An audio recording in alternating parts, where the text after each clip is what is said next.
บ่พูนខ្ញុំមិនខ្លាចទេរឿងមហាអំណាចគេសម្លុតគ្នាឬធ្វើសង្គ្រាមសេដ្ឋកិច្ចដាក់គ្នាតែអ្វីដែលខ្ញុំខ្លាចបំផុតនោះគឺប្រទេសតូចតាចដែលមិនចេះរឹងដៃរឹងជើងដូចខ្លួនឯងចាំតែពឹងនឹងហាមគេដកដល់ពេលគេផ្ដាច់បំពង់ខ្យល់ក៏ដាច់ខ្យល់ស្លាប់ជាក់ស្ដែងករណីប្រទេសគុយបាពេលនេះកំពុងតែវេទនាខ្លាំងណាស់ក្រោមការដឹកនាំរបស់អាមេរិកចំនួនត្រាំឆ្នាំ2026ដែលបានប្រកាសអាសន្ននឹងកាត់ផ្ដាច់ប្រភពប្រេងទាំងអស់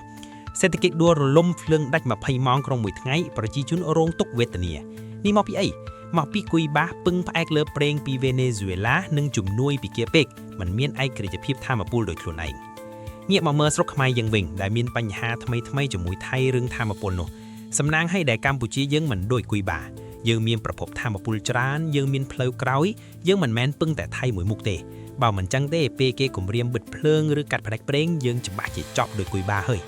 តើបងប្អូនបានគិតដល់ចំណុចនេះទេថាការដែលយើងមានខ្នងបង្អែកឬសម្ព័ន្ធមិត្តដូចចិនឬរុស្ស៊ីវាមិនប្រកាសថាគេជួយយើងដល់ទីបញ្ចប់នោះទេមើលតែគុយបាទេមានទាំងចិនមានទាំងរុស្ស៊ីនៅពីក្រោយតែដល់ពេលអាមេរិកគៀបសង្កត់ពិតមែនដាច់ភ្លើងរាប់ខែតើមានមហាអំណាចណាហ៊ានប្រថុយមកជួយទេ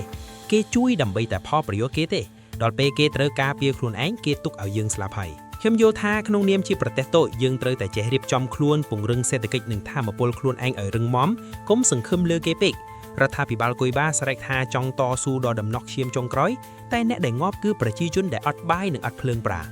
តែខ្ញុំសូមបញ្ជាក់បន្តិចខ្ញុំនិយាយនេះមិនមែនក្នុងនាមជាអ្នកវិភាគអួតចេះដឹងអីទេតែខ្ញុំនិយាយក្នុងនាមជាកូនខ្មែរម្នាក់ដែលមិនចង់ឃើញប្រទេសជាតិខ្លួនឯងជួបវាសនាដូចគុយបាដែលត្រូវមហាអំណាចគេគៀបសង្កត់តាមចិត្តបងប្អូនអាចបញ្ចេញមតិបានខ្ញុំនៅចាំស្ដាប់និងទទួលយកជានិច្ច